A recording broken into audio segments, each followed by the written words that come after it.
Good day, viewers and friends. Yeah, it's your friend DAPZY'S. My name is DAPZY'S, your data analyst and scientist motivator. Always motivating with the difference and the sense of humor. All right. Yeah. Today's our data content. All right, and I'll be briefly talking about a tool I call Microsoft Power BI. All right, it's a business intelligence tool. All right.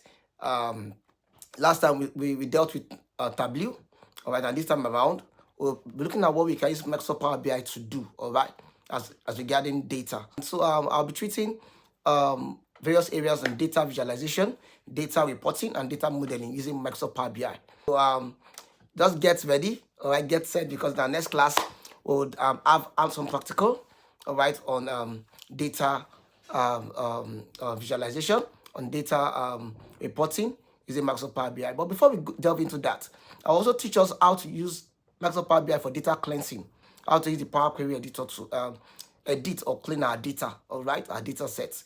And it's very simple, very easy, okay?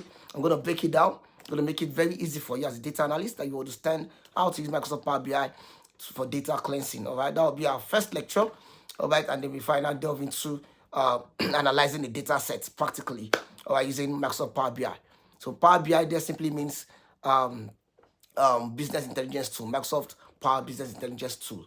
All right. So it's very easy and very straightforward. All right. Just watch out for my next video on this. All right. Catch you later. All right. Cheers, guys. Don't forget to like and subscribe to my channel. All right. So that you can always get and be prompted for the next video. As I said, we'll start our data cleansing in Power BI very soon. All right. In our next video. See you later, guys. Cheers.